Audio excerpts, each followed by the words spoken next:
We are live, coming here with a brand new Stir the Pod podcast show. I'm your host, Trevor, and tonight we are joined by Andy. Andy, how you doing tonight?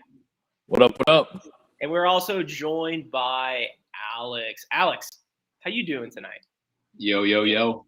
And we are here with one of the best, most fun, entertaining shows of the night, the award show. Spies, Lies, and Allies award show season recap. And before we get started, the fact that this season we made it through 20 weeks of this, longer than an NFL football season, we all deserves one giant glass right now for all of us.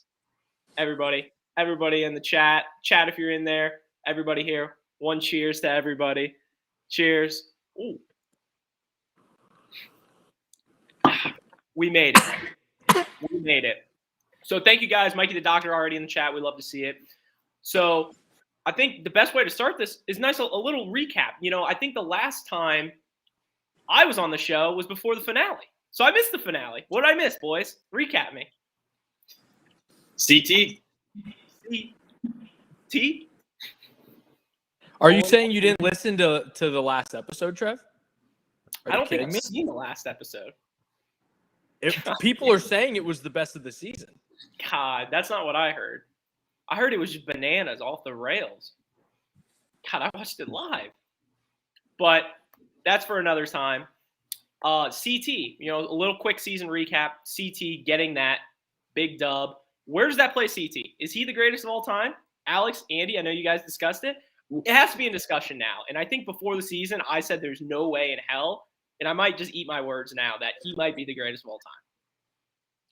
So we're coming out hot tonight. We're starting the bananas CT debate right away. Well, just a quick little end of the season. Here we are now, blah, blah, blah, all this stuff, And plus, I wasn't on the last episode. So just want to get some initial thoughts out there. Anything else? Like, what else do you guys want to talk about before we dive right into the awards? We made it. Well, So like you said, we have 10 awards that we're going to get to, but I think we should start with kind of opening thoughts on the season. Spies, Lies, and Allies. I can go first because I've been thinking about this for a while now. And for me, we always try to rate the challenge seasons. Where does it stand? How did it compare to last season and everything? For me, this one's kind of weird because I feel like at least 75% of the time on our recaps, we started by saying this is a good episode. But now that the season's over, I look back at it and I'm like, oh, that's a good season. But then I think why is it a good season? And I can't really think of a whole lot of reasons. There were a lot of bad things about the season. But I think maybe the biggest positive was simply the fact that it exceeded expectations. In our preview, we thought it was going to be a horrible season. I don't think it was horrible. So I think that gives it a kind of bump. And then last thing is, I feel like this is a very bad thing, is the fact that the past 3 seasons, Total Madness, Double Agents, and now Spies, Lies, and Allies, they almost just feel like one long season. They don't really stand out individually. So it's I think back to what happened this last season, and I end up thinking about 3 seasons worth of it because they crammed it into a short period of time. Really a lot of the same people, similar format, guy winner, girl winner 3 years in a row. And so I think that just hurts it when you don't have different seasons stacked on top of each other. When you have the same thing, I feel like I just watched the same season again. And I think a big point to that, if you guys remember during our last award show, we bashed at the end. We were already getting ready to start recording our next season. And I think that time slot was literally, I don't know how close it was. Let's see if I can find it real quick. August 11th was the beginning of the season, and Double Agents ended in late April. So what's that? May, June, July, 3 months worth.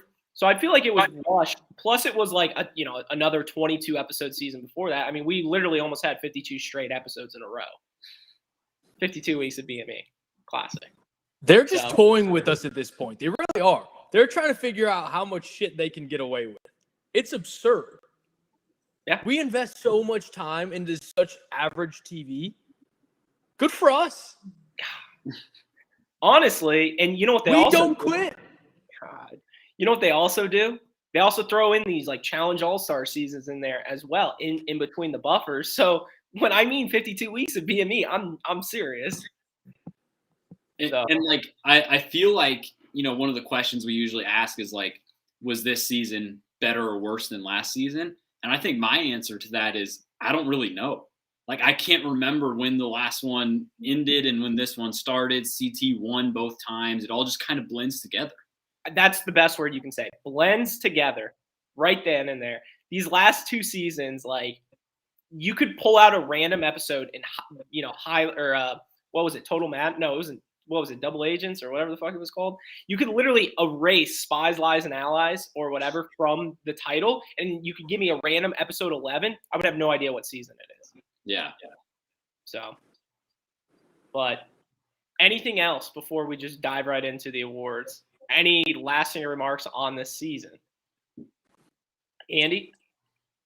No, I think you guys summed it up well. It's kind of like we're just in like a rut with the challenge right now. Like it's just a mix of foreign people who will probably be on for one season and probably won't shake things up much. And then it's just a matter of what veteran is going to make it all the way.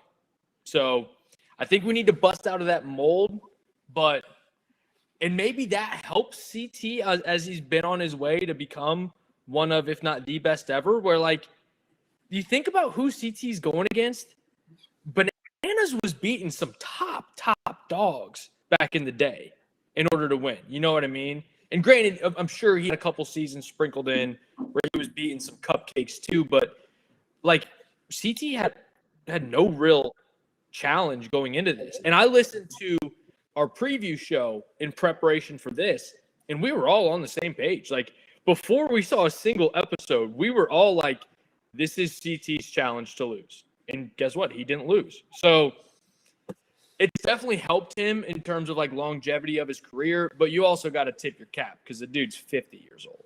And I think we talked about that, like you said, in the first episode, but like with the legacy part is what I'm talking about.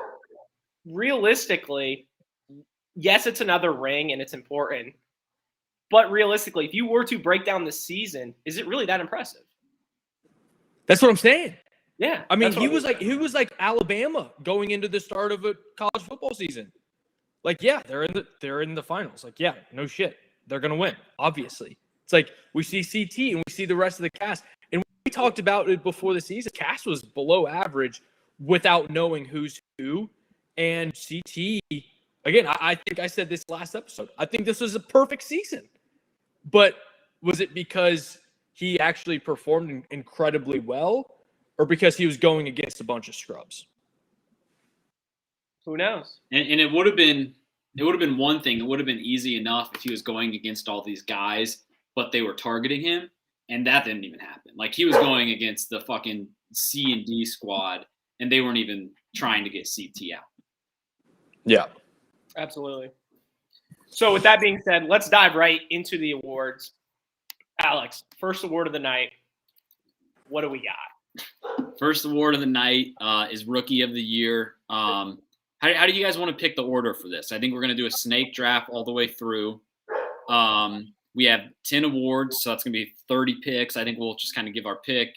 Are there 4 picks per thing? I'm hearing some noise down in my bottom right. Yeah, I don't know. Watch it. So we got, we'll explain some of the awards as we get to them. I think the first one, Rookie of the Year, pretty straightforward. I think we're going to, everybody listening along, feel free to drink along with us. I think we're going to have some, throughout the show to celebrate. I mean, we did it, 20 weeks. But with that being said, first up is Rookie of the Year. What do you guys want to do about order? We got Mikey the Doctor in the chat. I think we award him with giving us the first order, and then I think we snake it. Okay. So Mikey the Doctor, balls in your court. Yeah, just doesn't respond. Could you imagine? We're just sitting here drinking all night, waiting for. I think there's for this pick, there's two people you could. The third pick is kind of interesting. So whoever kind of gets I'm in the same boat, Trev. I know. I feel like everybody's in the same boat. It's that third pick. God. And just to clarify, fuck me. Oh God. Shout out Mikey. Yeah. With that being said, one other rule with our picks tonight with Rookie of the Year and stuff, there are no repeats. We can't repeat each other. We've agreed to that. So. And then because we can't repeat, it's going to allow for a lot of different picks. And then we're going to tweet out our full rosters afterwards, and you guys can tell us which of the three of us has the best slate of awards. Absolutely. So with that being said, the 2022 award show for Spies, Lies, and Allies, Rookie of the Year, first award goes to who? Andy Burge. I'm incredibly excited to kick us off, and my Rookie of the Year pick is the Alien.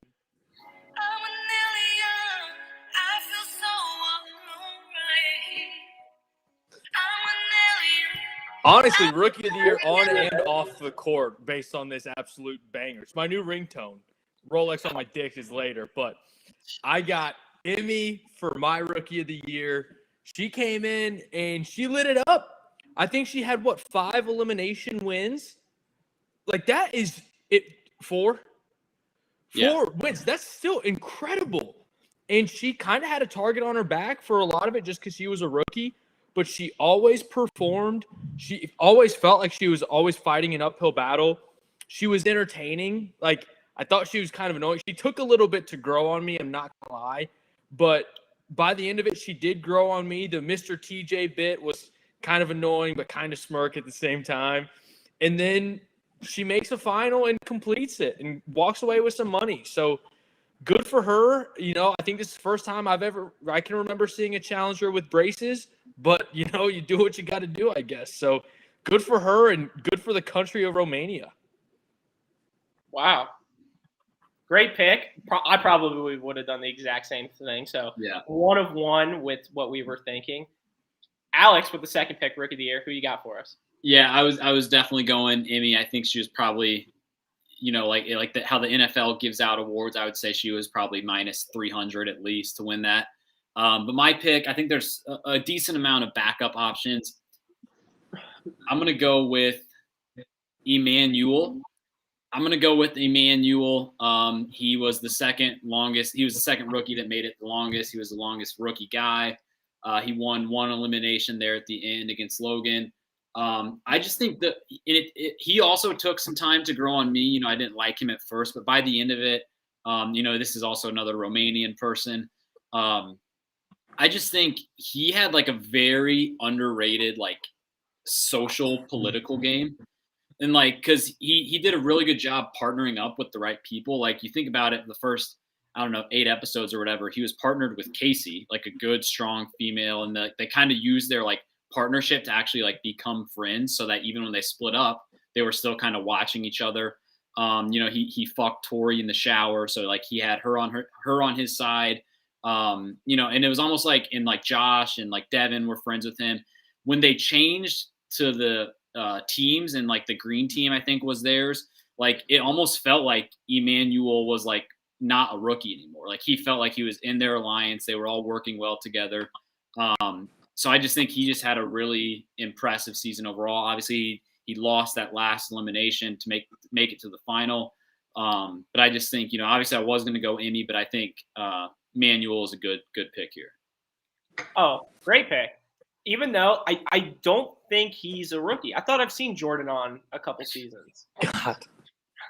That I've really liked how you explained that because I had Aman Al on my list too, but I even forgot some of the accolades that you had mentioned. I mean, he did play a really good season and made it far. So, well put. Good pick. Well, this could get wild. I mean, I think a layup was just given. This is very D-Wade to LeBron-esque. I mean, this person is my Rookie of the Year, and, I know me and Andy were on this person at the start. Alex wasn't on this person. This person wasn't even on the first episode, which is just smirk.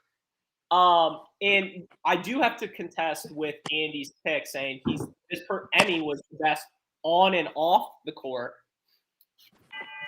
I think.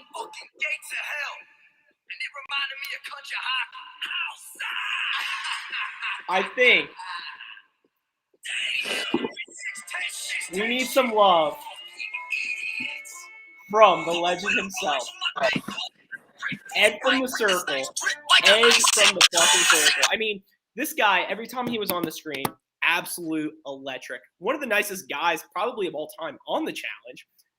First interaction of the challenge, he comes on, he's like, I'm here, baby, I'm here. Everyone's like, who the fuck is this guy? Like, it could not have been any more smirk. I mean, it has to be Ed from the circle, right? One of the biggest legends this season. And, I hope we get to see him back next season. Well, and it became pretty apparent halfway through the season that it runs in the blood. I mean, we saw Mrs. from the circle. She was awesome too.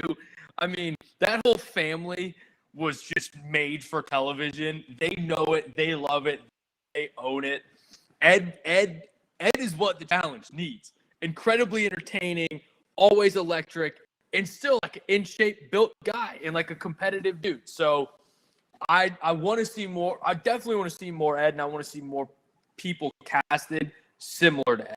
Not just these big meatheads that get 3 catches in 4 years, University of Tennessee, but guys who are athletic and competitive, but also just like to have a good time. Check. Yeah. Absolutely. Yeah, he has a ton of potential to be like a really good just challenge edition staple type guy. Would love to see him back. I think, because we had like 18 fucking rookies this season, I think there are some honorable mentions. I think Logan, I mean, he was just the guy that kind of made it far too. I think he won 2 eliminations. And then my other honorable, well, actually one would be Michelle, just because she was bad. And then also just a fucking firecracker was Huey. Huey? He was fucking. Huey was pretty good. I liked watching him on TV. Huey was on this season? Doesn't he have a fake ass too? Oh, it's Huey. That lost him the elimination because they were like going up the pole and his back was to it. And he couldn't get up. God. With that being said, let's move on to the next award tonight. And this next award is the Letdown of the Year. Letdown of the Year, you had high hopes for this person and, they just dropped the ball. And, I look at the season and there's nobody, normally I'm on, like if Ashley would have gone out early, it's always that pick for Trev. But she did all right this season, and there was a lot of people who did all right. There's just one person that I think I picked 4th to finish for guys. And I can't really say it as many words because I've just spoken more than he was on this season. So my letdown of the year is the Pikachu himself, Nam. I mean, you forget Nam was on the season. I had high hopes for Nam. He had Lolo Jones as a partner. I felt great. Okay, Lolo Jones is better than freaking Big Roast hanging from a pole. Like, at least he had someone athletic and could do stuff. I know teammate-wise wasn't great, but he had a good partner, or an all-right partner. They obviously conflicted, but he was always hurt, all that stuff. So I really want to see how he wanted to perform this year. And I kid you not, we didn't even see him perform. He was gone in 30 seconds. Like, it was like, poof, he just disappeared. It was like the greatest magic trick the challenge has ever showed. And it wasn't like sick or it was like he had COVID or something. It wasn't even like a big, I don't even know the word, like racist comment or something out of the ordinary, something bad or whatever. So my letdown of the year is gotta be, and yeah, that's my pick. So, oh wait, who's up now? I'm kind of lost in the snake. Is it me? I think it's me. I think it's Andy. I think it's me. My letdown. That was a good fit. My letdown, someone that I had decently high hopes for and didn't live up to them this season. I'm going Corey. I'm going Corey just because I think, he's always kind of that like middle of the road guy who is either making a final and getting third or like coming right in front of it. I just think it all kind of ended with him losing to Logan, like an elimination that he should not have lost in. And so like maybe if he wins that, he makes it farther in the game, makes a final, but like that didn't happen. He let me down. Also, like when the format changed into like teams and like the vet alliance started to crumble, he was like low man on the totem pole. And that's always kind of been like his thing is like he just has a pretty bad political game. And he kind of had the vets to like block him for 10 episodes. And then once that fell away, they were just going at him every week. And so, he especially in a cast with these guys, he should have made it farther and he didn't. So I'm going Corey with my pick. Good pick. Good pick. All right. I've got on my list for letdown of the year. I'm sorry, did someone cough or say something? Okay, I thought I heard something in the background. My letdown player of the year. I had two options, but I got to pick one. I'm going to go with former reigning champion Amber B. Ooh. She didn't do anything this season. You want to know? So she was never a threat. She was always like screwed. She made no political moves. It seemed like she literally just came on here to continue all of the bullshit that she got herself caught in last season.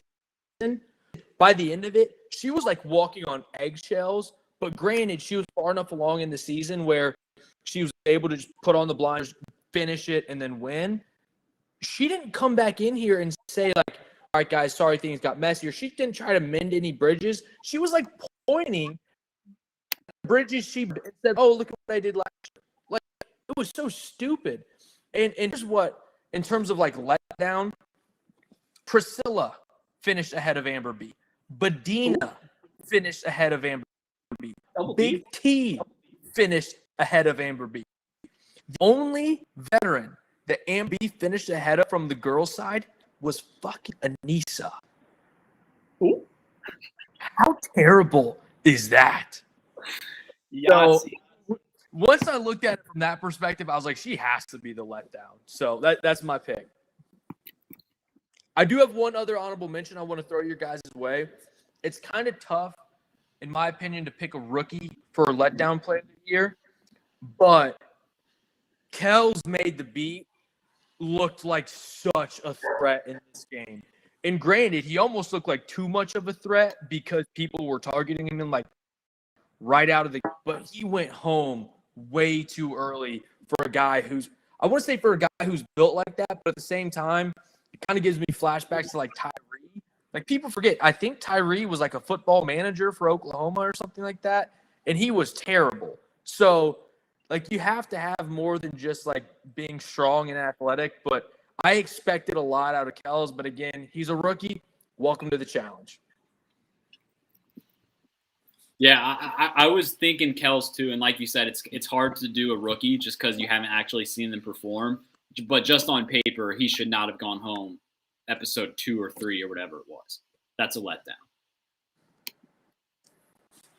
So, Andy's back up. Who of the year?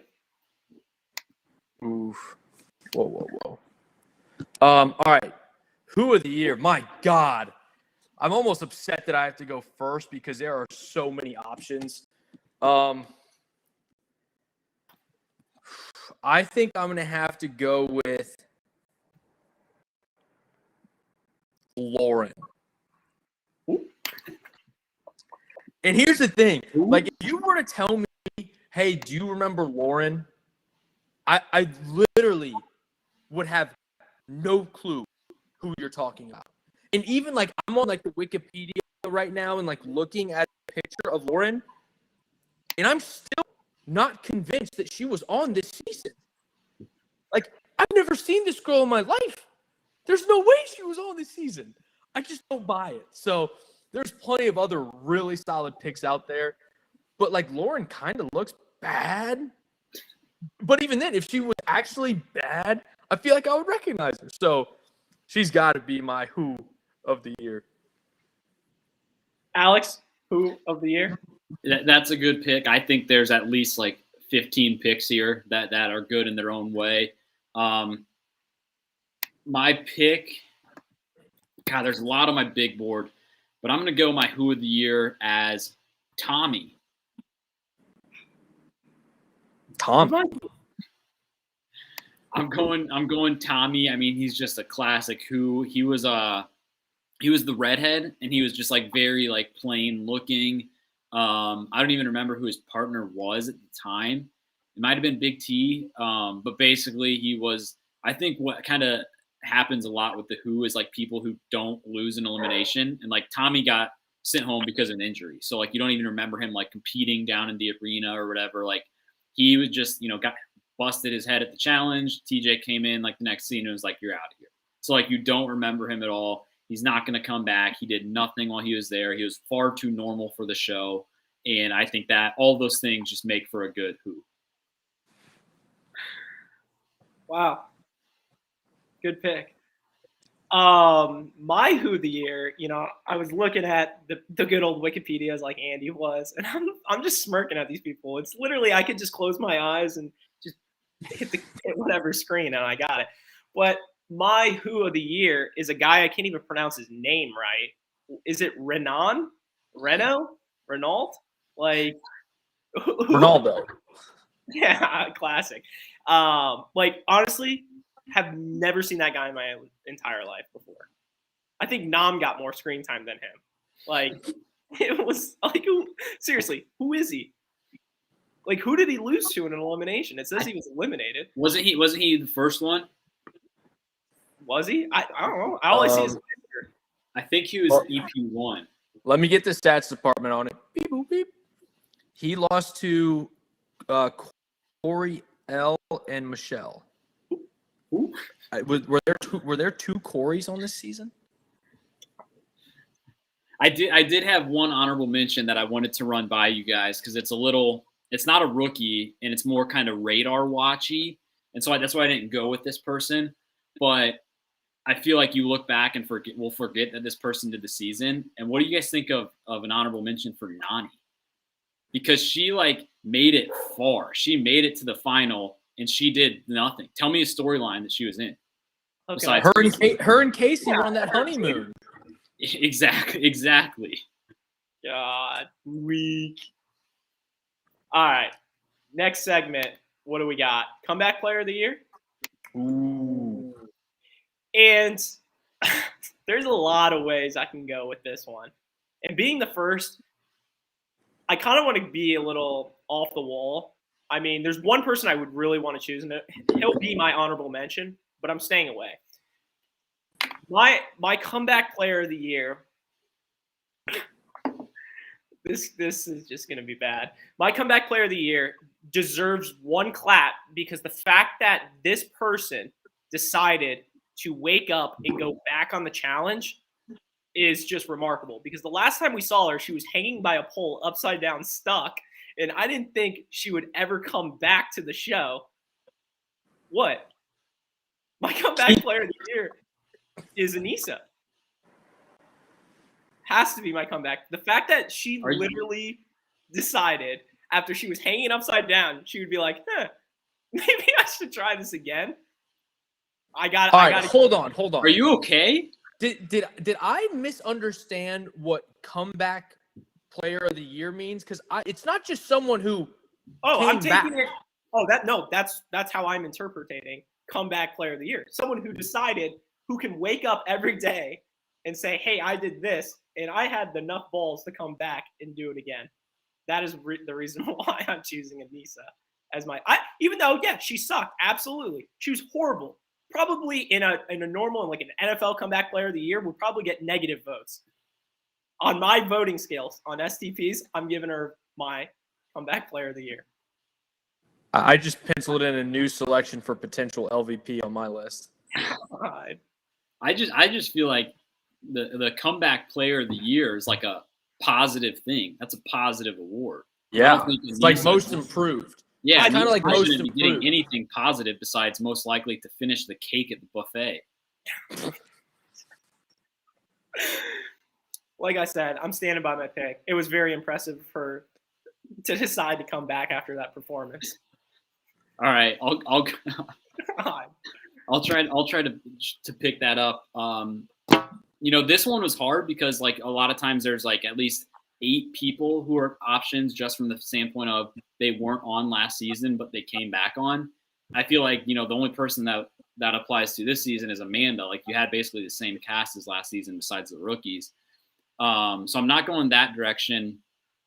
I'm going to go something that I don't know if I've done for comeback before, but I'm going to go the injury route.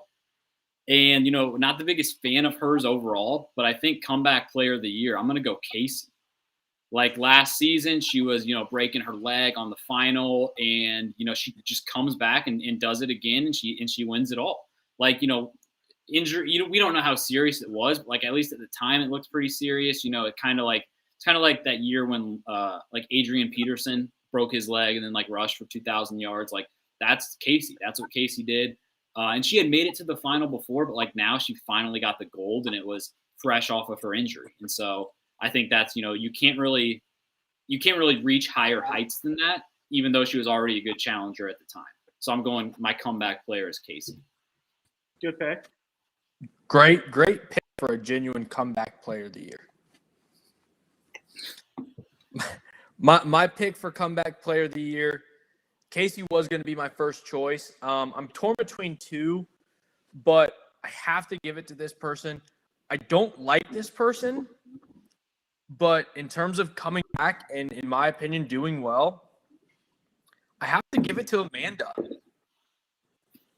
We hadn't really seen Amanda in a while, so she did, come back. But she came back, and she made it far. And granted, she lost right before the finale, and she did so in a really dumb fashion by trying to call out Tori, and Tori literally picked her up. But if you were to tell me that she was going to make it to the episode before the finale, I would have said you're lying. So, and she also wasn't. She had some political games, but everyone kind of viewed her as snaky.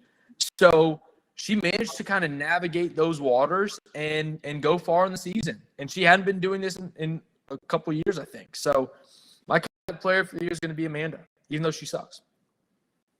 Good pick. I think an honorable mention has to be Kyle after breaking his hand last year. Hand? What was it? In Hall Brawl? Finger, I think. Finger against Fezzi, coming back and getting second. Fezzi won on technicality. Asterisk win. Mm-hmm. Coming back, getting second place. Very well done by Kyle. Yep. Anybody else? That was a good pick. I was also thinking both Nelson and Tori, just because I think they had early exits last season and they just had good seasons this season. Like they both made it to the final. Tori got a second place. So just like a classic, you get eliminated early one season and you make it all the way the next season. Yep. Yeah. Absolutely. All right. Our next segment is going to be elimination of the year. Andy, who you got for us? So this was tough because I look back and list all the eliminations and I have to pick the only one that I actually remember in my head. And I'm going burning bridges between Kyle and Josh, where he knocked Josh out, where they were doing the jumping off the ledge and hitting the bell. That is literally the only elimination that I can remember. They were all so unmemorable, in my opinion, that once I thought about eliminations and then saw that, I was like, oh yeah, I remember that one. And because of I can literally remember it, it's my pick for elimination of the year. And it was everyone against Kyle. No one wanted Kyle to win. Everyone was, yay, Josh, go, rah, rah, fight, win. And they both also look like idiots. I mean, that jump looked like it was a little bit of a ways, and when you're tired, I'm sure it was tough, but they made that thing look so hard, and I just don't think it was. But that's my elimination of the year. That's a good pick. That was on my list. I also I basically went to the Wikipedia list of eliminations and just tried to same thing, just try to see which ones I remembered. What was it? Burning Bridges was on my board. That was one that popped into my mind. Another one that I think I'm going to give my pick to, and this was definitely one that I read it and like read the people that were in it, and I was like, okay, I remember that one. And it was a long time ago, so it might take a while to remember it. But it was early in the season, and the elimination was called Down to the Wire. And this was Huey and Amber against Corey L and Michelle. And basically, this is the one, how I remember it, is Corey fighting with Huey. In mid-elimination, they had like, you were basically like handcuffed to your partner and then like had to like move over like a jungle gym like looking thing. And at one point, one of the guys got stuck and they started like yelling at each other. Like literally mid-elimination, the girls were getting furious. And then they won. Huey and Amber won, so they sent the other team home. And like even after the elimination, I think they were like going at it in each other's faces. TJ had to calm him down. So that's my pick. Like the elimination itself wasn't like all time or anything. It was just one of those where like we were talking about it in the recap. It was something that like popped off the screen, like these two guys just like yelling at each other in the middle of the elimination. Good pick. Yep. You know, this season for me, there was not that many good eliminations at all. At all. So for me, you know, having this pick now, I honestly have no idea what I want because, you know, the one that I'm leaning towards right now is the pole wrestle between Ed and Kyle, which Kyle obviously won, which was a very good one. But before I pick that as my choice, is there any way I can choose Josh eliminating Fezzi? I thought about that. It wasn't an elimination. I know. I was reading the fine print and stuff like that. That was going to be my pick. That can be an honorable mention for all of us. Was Josh eliminating Fezzi? So I'll stick with my original. But they're brothers. Yeah. Oh, and also. But has a brother ever kicked off another brother on this show? God, I can't even speak. Can we get Tony back? God, there it is. There it is. So, yes, like I said, my pick is going to be the pole wrestle between Ed and Kyle. And it just shows, like, Kyle has not lost a pole wrestle yet, correct? He's undefeated? Yeah, I think so. Yeah. So, like in similar eliminations, yeah. So is that a two? Did Kyle win 2 eliminations then? Like both of your picks ended up being Kyle winning, right? 2-0. Yes. What? Serious? God. All right. Next pick we got LVP non-challenger. And with Trev up first. You know, there's a lot of things I could pick. I really want to pick one thing that happened before the season, but I'll hold that. My thing has to be some socks. The good old Fezzi socks as my LVP. The fact that one guy wears another man's face on someone's socks, let alone not like an idol like Michael Jordan or Peyton Manning or Tom Brady, another challenge competitor in the house. I mean, you got to be yanking my dick off. I mean, what are we doing here? Like, this is out of control. Like, that has to be – that's up there with the swaggy blanket, like, esque. Like, it is just so bod. It's ridiculous. So, my pick has got to be the Josh Martinez socks, which had Fezzi's face on them. Great pick. I didn't even pick. think about that. I love that pick. Yeah, and just to kind of like, you know, for any of our newer listeners, we introduced these 2 categories as a way to like, you know, because in a lot of our recaps, we give like our MVP and LVP to like people who are on the show, sometimes like objects. And so that's why we kind of do this. And then the other one, the regular MVP and LVP is literally just like the 30-some people who are on this show. But this one, you can choose from anything. The Fezzi socks. I forgot about those. That's a really good pick. And when I was thinking about my LVP for non-challenger, I don't know. I feel like there's like 5 or different things that I just like don't like about this season. And I was thinking about going with like format, but I feel like that's just a little too broad and it doesn't really like pinpoint what I didn't like about this season enough. And so I think for my LVP, just like the thing I hated most about this season, I'm gonna label it as partner switching. I just hate that about this season and the past couple seasons.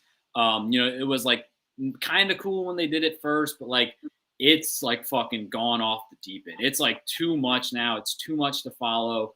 After every single time somebody won, it was like, are you going to infiltrate this cell? Or are you going to infiltrate the agency or whatever? Like, just fucking keep the people on the same team. I think I saw this stat recently. I think ended up being like 40 different combinations of partners. And that was only like half the season was partners. There's like 40, and it makes it impossible to follow. Like, I don't really remember who was with who. Alex, who was Corey's last partner? I think it was the one with the big tits that laughed like a hyena. Jesus Christ. Bedina? I think it was Bedina. But like for the teams that were switching, like I feel like Emmy was always switching, Devin, Ed from the circle. Like you just don't know who they're with. Makes it hard to follow. And that's just like something that I just don't want to see on the challenging. So when I think about something that I hate from the season that isn't an exact person, I'm going partner switching. Good pick. Andy, rounding us out, LVP non-challenger. Well, I've got 2 on my list, and I didn't think I was going to get either of them. I thought both were going to get taken. I also thought of a third. So I've got 2 honorable mentions, but my LVP pick, non-challenger, I have to pick this. I can't not pick this. It is always a top 3 favorite episode of mine in any given season. My LVP for this season is trivia. The fact that we did not get a trivia season or episode on the season is flat out ridiculous. It is always hilarious, especially like with all of these foreign people on it. It could have been, you could have asked like one of the 2 Romanian people, like, in what state is Statue of Liberty? Like, you could have asked just hilarious questions like that. Actually, that's kind of a tricky question. I think it's I was going to say. Trivia.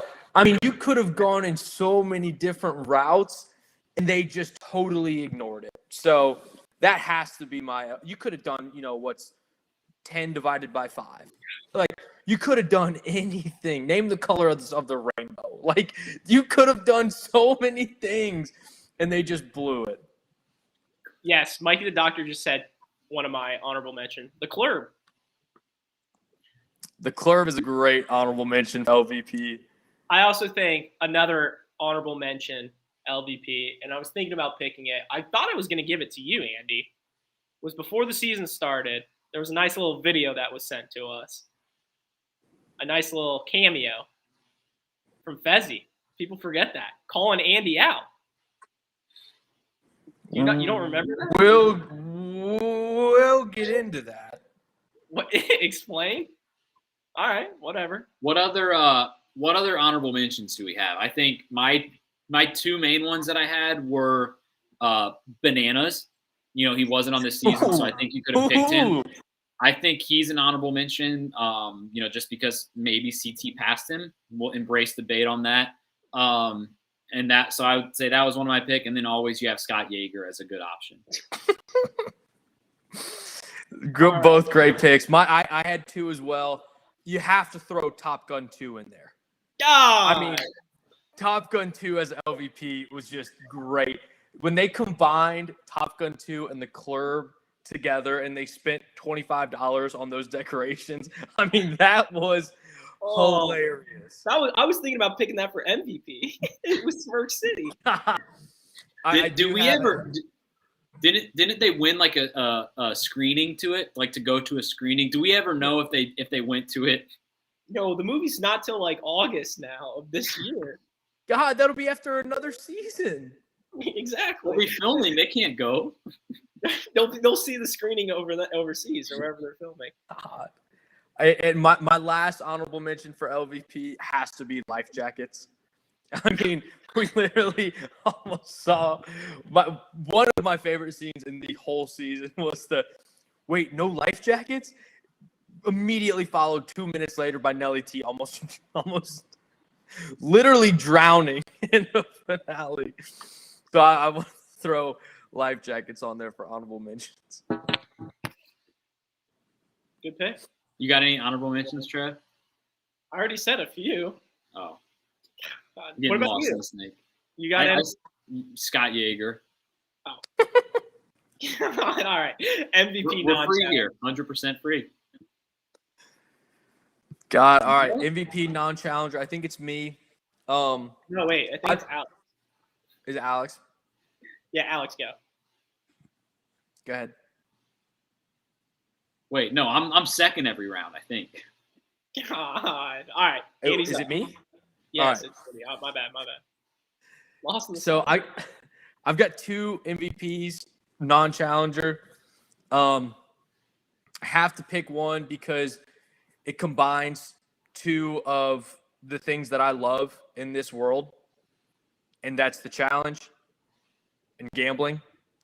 My MVP non-challenger is got to be the STP bet of the night. That was just awesome. There's the only thing better than gambling is gambling with your friends, with you wells, and winning. And the STP bet of the night was profitable. It was fun, and we all enjoyed it. So I'm glad I got first pick there because I loved it. Damn. Good pick. Great pick. I think we were 4-2. Whew. I think you only lost IU games, too. Watch it. Watch it. Undefeated with Trev.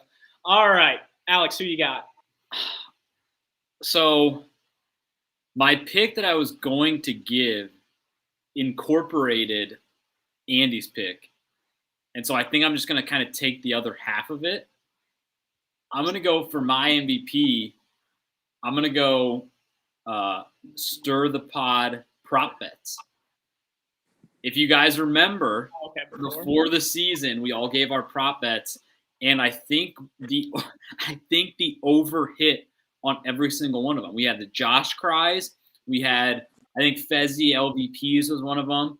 And then the one that I know I gave was just 0.5, was it going to happen or not, a pregnancy. And we got a fucking pregnancy. Bedina was pregnant on this season.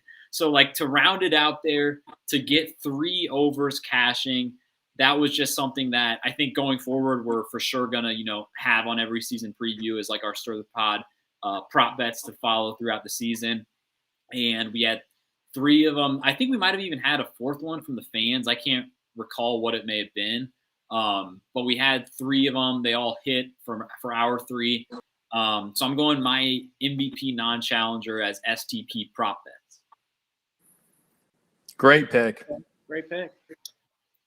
I don't really know where I'm going with this. So, I can always give the TJ Lavin, route, which, Teach is always classic. Can't really do that. But there's one thing this season, and I think it was even last season, that, it kicks off an episode. And it gets me, Alex, and Andy going. And it's just like, this is going to be a great episode or whatever.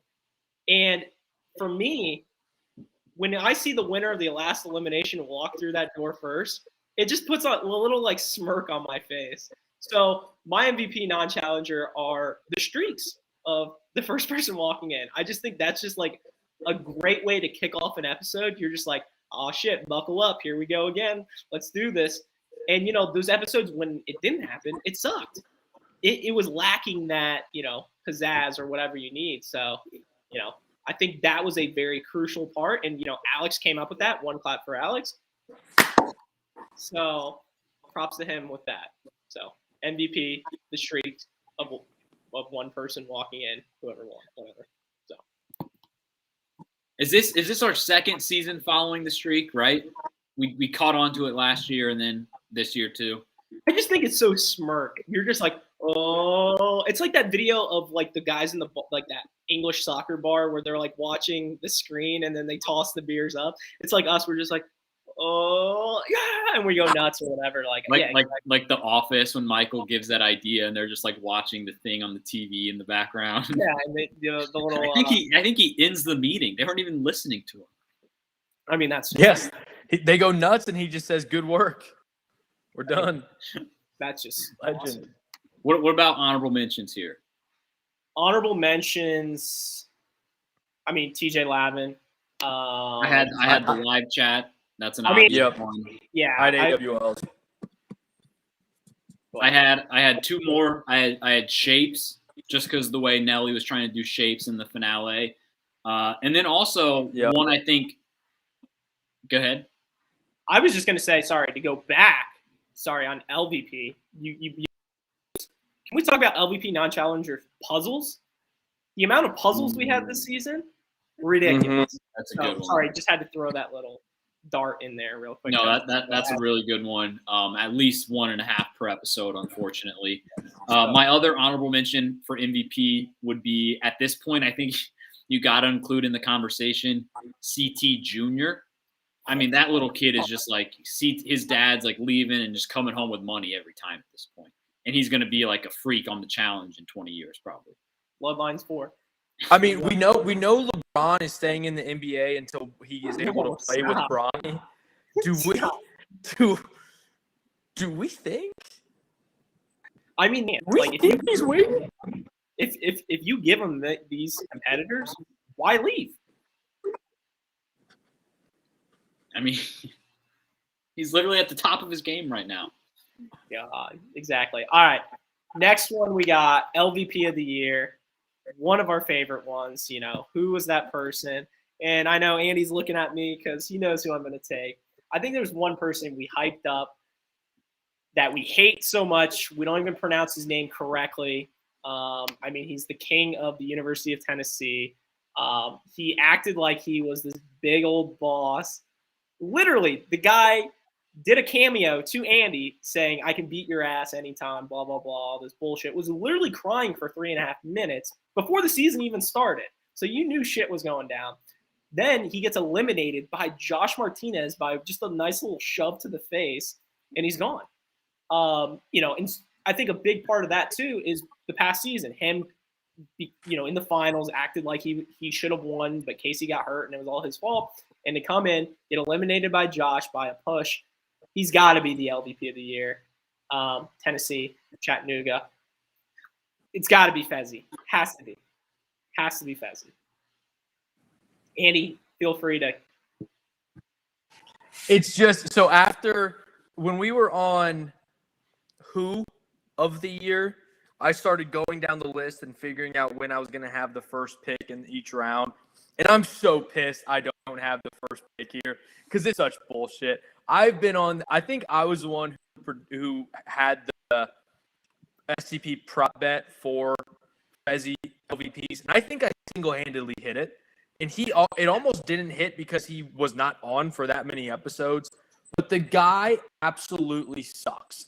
And I was listening to the preview show, and he was like, his cumulative score was like middle of the pack because you two Havies had him high, and I had him dead last. And I'm so glad that I brought the team rating down because he sucks. He's so bad to challenge. I don't care how athletic he claims to be or how much of a, humble, humility-filled type of person he is. He's nothing short of a loser. When he got on that cameo, all that was discussed was me beating him in a hall brawl and him being dead last on my power rankings. That sparked a 5-minute conversation of him, first off, starting by saying, well, you're 5'9", but height's not that big of a deal. So then he said, like, okay, yeah, maybe you could beat me. Buddy, if you think I could beat you at a hall brawl, you don't deserve to be on the challenge. Like, we need these big, cocky assholes that think they can run through a wall, but I guess he's too humble for that because Josh Martinez, his brother, gave him a piece of that humble pie when he got him sent home. He's such a clown. When he got sent home, it hit my expectations on the fucking head. I expected nothing from this clown, and he gave us nothing. He sucks. He quit on his partner who had one leg last finale. People forget. He quit on her. She could barely walk, and he quit on her because, we weren't going to actually finish the challenge anyway, so, why would I eat that? It's yucky. You're so weak-minded and such a quitter. It is baffling to me. the fact that he was damn near on his hands and knees pleading for me to rank him higher than Kyle and Josh and Nelly. Well, guess what? This season, you proved being dead last on my power rankings. You always will be. You don't deserve to be on the show. And I hope I never see your ugly fucking face again. Just to clarify, this was my pick, not Andy's.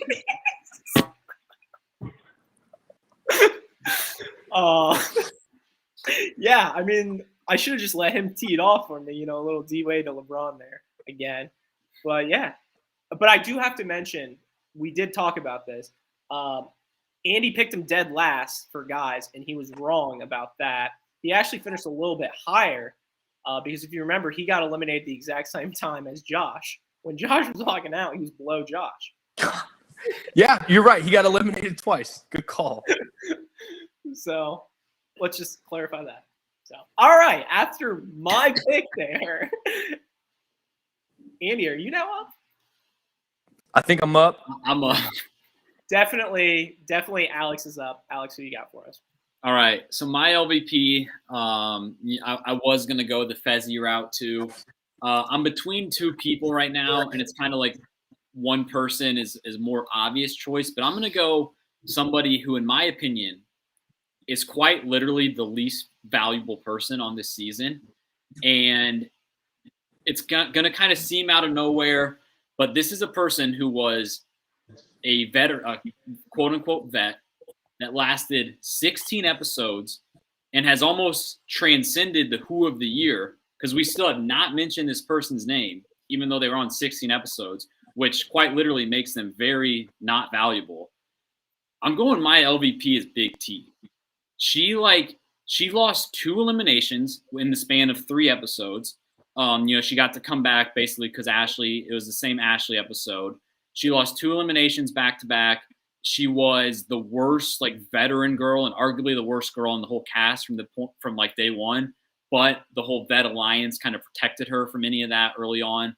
I am so anti Big T being on the show. And we talked about this in our season preview. And she seems like a very friendly, nice, outgoing person to be around, person to be friends with. But she just brings nothing from a challenger perspective. This is her move now. She's done it 4 seasons in a row where she comes on, everybody kind of likes her, so they keep her around. And then once she actually has to compete, once she actually has to do something, she goes home. And she did that not only once this season, but twice. And she was so forgettable that we haven't mentioned her yet. And that's why I know it's kind of a little bit out there. But I've said it from day one, just stop bringing her back. Don't even let her creep into the Anissa territory. She's a nice girl, but she's not good at the challenge. Even Logan throughout the season was they were kind of hooking up, and he was like, yeah, I don't want Big T anymore. So I think my LVP for this season is going to be Big T. Great pick. And thinking about the same thought process of actually has to show up and perform, that's when she gets exposed. Her and Logan were kind of buddy, fooling around. And then I think it was after the first time they hooked up. After the first time she actually had to show up and perform, he dropped her like a bad habit. So I think that's kind of just Big T in a nutshell. But that's a great pick. Big T in my mind is the perfect person where back in the day, they would always keep up throughout the whole season and try to even bring them into the finale because they know they were just going to curb stomp them. That's Big T. That's exactly Big T. And really, I think kind of without the strategy of doing that, that's kind of what happened. But that's who she is. She's the layup you want to bring as far as possible. Good pick. Andy, who you got? LVP of the year. My first pick was taken, but who was your second one? Big T. You were gonna pick Big T. Watch it.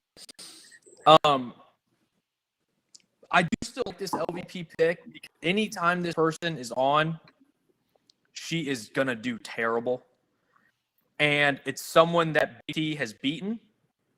My LVP is gonna be Anissa. I mean, I don't know if it's just because I can't get that pig roast image out of my head, but Anissa for LVP, like, what did she even do this season? Like, it's so crazy to me. And, like, Trev, the fact that you picked her as the comeback player of the year is just, I still don't even understand that. I'm just saying, it was impressive. It was very impressive for her to come back after the last time we saw her. You can't say that anything Anissa did this season was impressive. Oh, it wasn't. It was horrible. But I'm just saying, anything, it was bad because she took up a spot. She took up a spot. I'd rather see someone from Nicaragua. Like, give us anyone. Anissa sucks. She's terrible. She should never be allowed back. Well, no shit. So my LVP's got to be Anissa. She's terrible. She didn't do anything this season. And also, don't forget, she went home right before pizza night. Like, I mean, come on. Oh, all right. With that being said, MVP of the year, Andy, you get the first. No honorable mentions. I mean, there's a lot of honorable mentions. I feel like Josh was the goof. Josh is a good one. I was between Big T and Devin. I feel like he was week to week, just like the main guy where you're like, shut up, you're being annoying. I don't like you on my TV. Devin was an honorable mention for me. I agree. I had him too. He really, and we had talked about this in the preview show of us kind of being all aboard the Devin train now. And this season totally ruined that for me. I'm very anti-Devin again now. So definitely my LVP for that reason. All right. Any other honorable mentions? No, I think I can. I think is Alex going to start us for MVP? I think you can also throw Nam up there for LVP of the year. I like that. And that was talking Nam. All right. MVP of the year. Who you got, Andy? I am very glad I get to have the first pick here. I'm pretty sure I gave this person MVP most this season of anyone. And I'm going to keep riding that train. My MVP for tonight is going to be the man who defies time. He looks like he is 27. He is smarter than anyone on the show. He's won. He's gone back to back. He does it again. He's up there for the best challenger of all time now. My MVP is going to be CT. He was just, and again, I said this last show, I think this could have been the perfect season. And for him to be doing that at this age is just insane. And he didn't make a single wrong move. And last year, he kind of, especially when he dropped Big T towards the end of the year, that's where, like, he kind of put himself in some hot water. But he obviously still won it. This season, I don't think he had a single misstep. He just came on, he dominated from day one, and he won it. So he's my MVP, and was the part about watching this season was watching CT dominate. Good pick. Alex? Yeah, I mean, the second we got the draft order for tonight and I was in the middle every round, I knew that meant I wasn't going to get the easy rookie of the year and I wasn't going to be able to get the easy MVP of the year. I think CT for MVP might be like the biggest MVP favorite for any given season. I mean, he was a machine from day one. Even though we knew it was going to happen, he still made it happen and made it look even easier than I think we thought it would be. So at this point, I'm picking a backup pick. Like my pick is not going to be as good as CT. I'm between a few people. I think I'm going to go with my MVP of Spies, Lies, and Allies. If I can't go CT, I'm going to go Emmy. I'm going to go Emmy. A 4-0, a third place finish on her rookie season. She also, I think it's easy to just like look at the finalists and like she did finish third, so she didn't get that silver medal, but she got $50,000, like just like everybody else that was in the final with them. So like she got the same amount of money. And she was the last rookie standing. I mean, we've already kind of talked about Emmy before in Rookie of the Year. She was the last rookie standing. And I think in a way, when you think back to the season, you're going to think about how many fucking rookies there were. and like she was the best one. Like she was the easy rookie of the year. So like in a way that almost makes her like a good pick for MVP, I think. And again, it's not CT, but like she had a fucking very good season. Surprising for a rookie to do that. A good resume already built. So I'm going MVP. I'll go Emmy. I think one thing to consider as well with Emmy, even though I love the pick, CT is the valuable challenger, but I think Emmy might be the most important challenger. Because now we have a strong female rookie who's impressive. She's taking the bull by the horns, and she's bringing us to the next wave of the challenge. So she might be the most important challenger of this season. My MVP tonight, obviously we got two good ones taken away. Me scrapping the bottom. But this person, it made me enjoy watching the challenge. And every time, and this person wasn't even really on the screen as much as they should have. This person has been on the show 10 seasons, maybe more. This person has not won a challenge in over 50 dailies, I believe. I think we're at 54. But this person made me watch the show. Every time they had a confessional, it put a smile to my face. It has to be Scuba Nelly. Nelly was just so great this season. It's somebody who we rooted for, and I don't know anybody that hates Nelly. And, a fourth place finish from him, yes, it sucks, but you just can't hate the guy. He just puts a smile to your face, and it's got to be Nelly, T, for me. Nolly. That's a good pick. He might be the most smirky guy on the cast. I mean, he's hilarious. His finale performance was an all-timer in like not necessarily a good way, but not necessarily a bad way. He was just all over the place. Nally is a good pick. Nani is a good pick by Dabu8701. Back-to-back finals by doing jack shit. That's true. That's true. A very fair point. And, smoking cigs probably held her back from winning this season again. So I did have two honorable mentions. Go ahead. The second place team of Kyle and also Tori. Both of them, neither of them have, gotten that big hurdle and big monkey off their back of win, but they both proved that they're tough challengers, and neither of them were in any sort of good standing politically. I think they both had huge targets on their backs for like the last 5-6 episodes. They still managed to push through. They still managed to come home with some money. And also, I mean, Tori hooked up with 6 different guys on the show. So tip the cap to her. Very true. Good point. Those two were the classic backup MVP picks for me too. That I was between second place finish. Kyle, if you guys didn't know, he has a kid on the way now too, so he got $50K for that. If you guys had to pick who will win a ring first, Kyle or Tori, putting you on the spot, what do you think? Because they're both in that kind of. Can you answer one question? In the next 5 seasons, how many of those seasons have? Let's say CT takes a break. Then I'm going Kyle. I think so too. Because you like where your head's at, Trev, but you got to think of Tori's perspective. Casey's still a beast.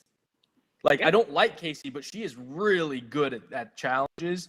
So to your point, I think Casey for the next 5 seasons has more chance of being on every single year than CT. If he does take one. I think the younger generational girls are way better than the young generational guys for the show. But Fezzi played college football. Where did he play?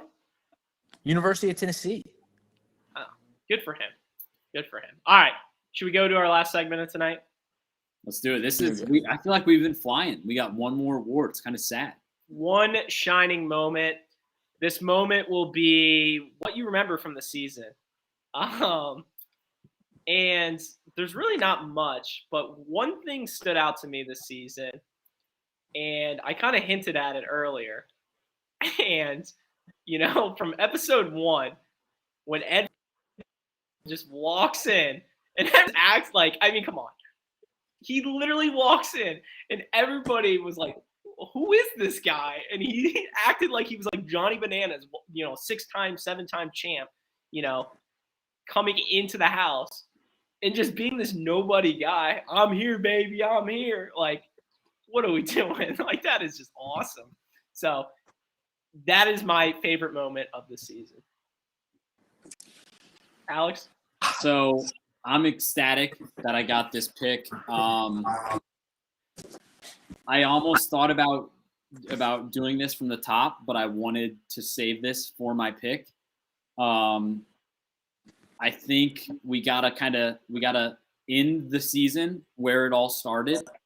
And for me personally, when I think back to Spies, Lies, and Allies, the main thing that's going to be in my mind is. And Andy, how you guys doing? TJ Lavin here. I just wanted to say thank you. Thank you guys so much for being fans of the show. I really, really appreciate it. Recapping Spies, Lies, and Allies is going to be badass. You guys are going to absolutely kill it on Stir the Pot Challenge recaps. I already know it. So thank you so much for being fans of the show. Thank you so much for doing the damn thing. And Stir the Pot is going to be awesome. All right? So much love. And listen, don't miss the premiere. All right? On Wednesday, 8:30 MTV. I'll see you guys then. And hit me up if you ever come to Vegas and we'll meet in person. All right? Maybe we'll even do like an on the road recap. All right? Much love. Please. God, legend. What a legend. That's my moment. That's my pick. I think it's something that, it's not really related to the season itself, but like it is, it got us fucking hype for episode 1. Because like we said before, the season, cast and our preview, we weren't like too excited about it. We were kind of, trying to get the juices flowing. We got that cameo from TJ, and granted, it didn't cost anything. It was one of those promos, but we got that cameo from TJ saying our name, saying the podcast, and like we were ready to go. And there was, a little miscommunication on Stir the Pod versus Stir the Pot. But wait, I heard Stir the Pod. I think the connection was bad or something. Maybe Alex's Magic Jack kind of it sounded like a little pot on it. I don't know. So, yeah. Just to clarify. All right. And for us. All right. Well, there's only a few amount of times when we really transcend Stir the Pod and actually reach out into what we are here to do, and that's talk about the challenge. And very rarely do we cross that medium of actually having an impact on the show and an impact on the challengers themselves. But we obviously saw that barrier get absolutely demolished this season. My one shining moment for this season. What's up, Andy? It is Fessy from the challenge, but you already know that. Somebody, your buddy Adam, booked you the cameo. So Adam telling me, Andy, you're 5'9" and you think you could take me in a hall brawl. So height has nothing to do with it. Obviously, I'm a lot bigger than you. I don't know how much you weigh, but I'm not going to say you can't, but your chances are probably slim to none. I've been playing physical sports my whole life, but you already know that, Andy, because I say that shit all the time because it still doesn't get through y'all's dumbass head. But anyways, it's all right. We can't watch all of this. we gotta wrap this up. Rate me 8th out of 8 on the male bets. Well, yeah, I did. I don't know how successful your podcast. All right, and he keeps going and going. Oh, well, I should be higher for this reason. I should be higher for this reason. Oh, I didn't want to eat the food. Oh, I didn't want to eat the food. Oh, she had a bum leg. Oh, she had a bum leg. TV, Andy, and talk about me. So good luck with that. It's all been fun. Well, like Fezzi, you weren't on my TV for that long because you got kicked out fighting your quote-unquote brother. I mean, the fact that one of the members of Stir the Pod literally owns real estate in a challenger's head is beyond me. I'm incredibly honored and humbled You know, I'm a very humble guy. I'm an introvert, but I'm so that cameo could not have gone better. And it just proved that weak-minded people should not be on the show. So that's my one shining moment. I'm going to try to figure out how I can save that video as like the background of my phone. Every time I open it, it just pops up with the it's your boy Fezzy, because that just brings a smile on my face every time I see it. So that's my one shining moment for this season. Me owning real estate in Fezzy's head. That dumb head. It's so small. I have to own 100% of it. That little pea brain, I own all of it. Anything else? You want any lasting remarks on anything else, Andy, on him? Or are we good? If he sees me in person, I expect him to call me dad or father. What about Papa? Papa works. God. Well, with that being said, any other segments tonight? I believe that was our last pick. Alex, anything?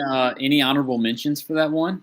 That's the thing. Like, you know, me and Andy both kind of picked things that weren't necessarily from the season, and that's not a good sign always. Kind of going the same route. This wouldn't say like a moment. It's more like moments, and this kind of ties everything together.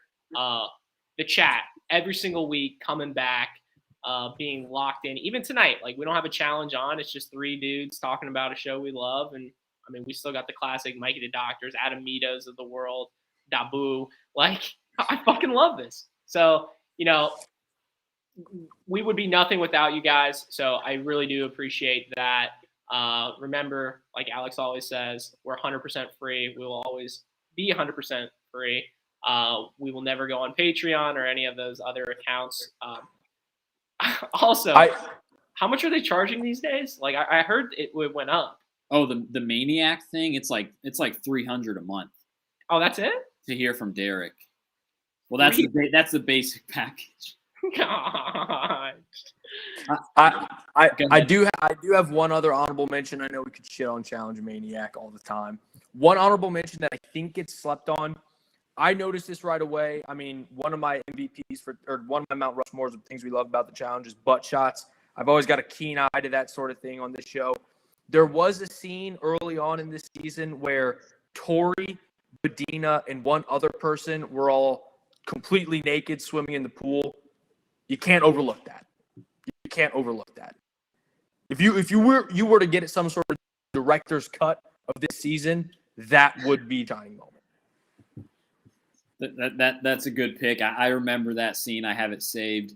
I would also say Josh slapping Fezzy. The whole scene was just like pure chaos, frozen pizza. You know, Josh going against his brother and like the little slap. That's something. And then also the other thing would be just Nelly's finale performance was just amazing. And I think it kind of helps it. Like that's literally the most recent episode of the season that we'll remember. You know, when they get to the puzzle and it's like, there's 4 squares, move a stick to make 3 squares. And he goes, let's make a triangle. And they're like, Nelly, what are you talking about? We have to make 3 squares. And he's like, let's make a rectangle. And they're like, well, dude, what are you talking about? And he's like, let's make 1 long square. Like, I need to rewatch that. I probably won't rewatch the whole finale, but like, I need to rewatch that scene. Just bananas, literally. God, Mikey the Doctor pointed out a good one. The Bedina outfit in the final episode. Bedina had some absurd outfits, as did Tori, as did Ashley. I mean, those girls paid a lot of money for those things, and they are sure flaunting them. So good for them and good for us. Good for us. What else happened this season? That's another time for another pod. That's literally this pod. I'm kidding. You know, I think, you know, you just had the Vet Alliance for like 9 episodes, and then they switched to teams, and it was just a survival of the fittest. We had the fight. We had. Honestly, I'm gonna say it. This season sucked. Oh! I know we were giving it like, what was our rating? Like very similar to last season. I believe we gave last season B-, C+. This season was worse than that. Explain. What happened? We just literally asked the question. what happened last season? I don't give a fuck. That was in the past. Like I said, these all blend together. Another moment. West. Let's not Let's forget the Ashley v. Nelson v. Berna fight early on. That was holy shit. Ashley was on Camilla level that night. God. That was a good one. Wasn't that when Ashley called her Bertha? And it was they like slowly basically alluded to the fact that like Nelly and Ashley live in the same city and they're clearly not dating. We're not dating at the time, just like hooking up like all the time. And then, you throw them into a house together and then Bertha is there and all of that. And I think somehow Nelly T went from like hooking up with Berna night 1 and then Ashley night 2 and then Berna night 3. I mean, Nelly T was just doing his thing. Why do you think he was my MVP? I'm looking through. Let's make a triangle. Real quick. What'd you say?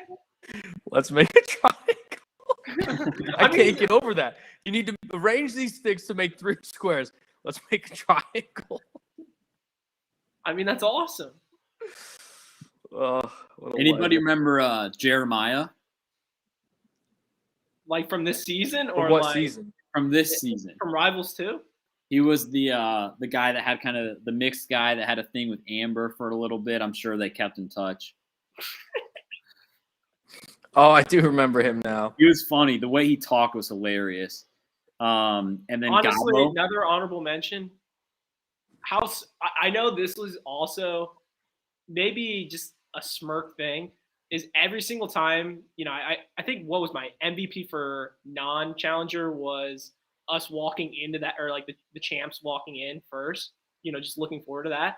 Maybe even if we rewind just 2 minutes before that, is how ridiculousness was on every single night. That's where I thought you were going when you first brought out that pick. God, I mean, very honorable mention is just the amount of real estate that show has on MTV. It's ridiculous. One other thing, I had it in my honorable mentions for one shining moment, even though I don't think I was ever going to pick it. One thing we haven't mentioned yet, remember this season had the 500th episode. The big celebration. I know they went all out for it. So. The 500th episode, you had the whole cast cheering. They were holding up the 500. And then I think we kind of, on the recap of that week, we confirmed that it was impossible to confirm that it was exactly 500. There was differing numbers on Wikipedia, IMDb, like the challenge site. Like it was like 490, 530, 500. Like there's just no way of knowing. Exactly. I also think one more MVP, honorable mention. We hinted at it. Andy gave it as an honorable mention, LVP. I mean, we got to talk about Top Gun. That was fucking incredible. That was awesome. I mean, at the end of the day, the question that we need to be asking ourselves, as all of those big, enormous, outlandish challenges and the backdrops and all that stuff, the biggest question we should be asking ourselves is, who's paying for this shit? I mean, who is literally paying for this shit? D-Wade. Well, I think that also kind of reminded me of, the old challenge sponsorships. And I think the GOAT that we've determined on was back Burger King. BK. And I think the best scene that came from that was Tony with the crown. And so I think that, you think back to that moment, an all-time moment. And I think the question you have to ask. I don't think it's been said yet tonight. Can we get Tony back? Please. Well, all right, question for you two. What country was this season filmed in? Wasn't it? Looks at Google. Oh, I wouldn't have guessed Luka Modric. I would have never guessed that. Croatia. I thought it was in like Norway or Oslo, Sweden, or whatever. Wasn't it one of those cities, states, countries? The country was Vrsar, VRSAR, Croatia. No, I meant last season. I don't know why I said this season. Oh. Where was last season? In the snow up north. Wasn't it like Norway? Wasn't it Iceland? Oh, it was Iceland? I think it was one of those. I thought it might have been. I don't know. It's one of those lands. Greenland. Canada. All right. Anything else before we wrap this up? I mean, I think we've talked about the season a lot. I think where I'm at right now is just kind of I was thinking about it this morning when we were getting ready for the podcast and like thinking about my picks and everything. And one of the just thoughts that came to my mind is like, and it comes to my mind every, season recap now, is that I'm going to miss the Wednesday night, being on here with the chat, having an episode to talk about. Even when the episodes suck, even when the season sucks, it's always good to, hear from the Mikey the Doctors, Adam Meadows, even some people that aren't on tonight, Ryan McCord, Loved by You, Finn Duffy, we got all the crew joining us. And this was our second season of doing it. So we were kind of looking forward to it. Episode 1, having the same crew back. We got some new people. And I'm going to miss it, but I think, we're still going to do some off-season stuff. It's been rumored, that the next season isn't going to go out to film till like March, I think. So we're going to have a decently long off season. We probably won't be every Wednesday, but we'll be doing some stuff. Maybe once a month. The Mount Rushmores of the that's world. what we should do. Mikey the Doctor hit the nail on the head. We should bring back like me and Alex's favorite seasons, like Fresh Me. That is perfect. That leads us into our next point: is what season do you guys want to see next year? And I know me and Alex has always been talking about doing Fresh Meat 30. So fuck this. I think if you do a Fresh Meat, you have to bring back Kenny. You have to bring back Mr. Beautiful. That's what we've been saying. You got to bring him back, and your automatic LVP, even if he's not there, it has to be Fezzi for the whole season. Yo, Alex, I've never heard that before, and that is one of the best takes I've ever heard in my life. Thank you. I'm done. So, I've been working on it for a while. Yeah, thank you. Done. I love that. Thank you. Anything else before we wrap this up? Make sure to follow us. Yeah. Follow us on Twitter, Instagram, TikTok. I don't know. All right. Well, thank you guys seriously for another season. It's been incredible. We will be live, I think 2 weeks from now, maybe 3 weeks from now. We'll do a Champs Versus, what is it even called? All-Stars now? Season recap. Me and Alex will be live for that. We don't know about Andy. He's not a big fan of that show, so we gotta see if he wants to tag along or whatever. And then maybe we'll do, some old school reunion. I kind of want to just listen to our old podcasts, like Champs vs. Pros, and just listen to those and talk about it. So a double pod. So thank you guys for listening to a brand new Stir the Pod podcast show. I'm your host, Trevor. You can follow us on Twitter at Stir the Pod. You can also follow us on Instagram at Stir_the_pod. Thank you guys. Love you guys. Shout out Duffy.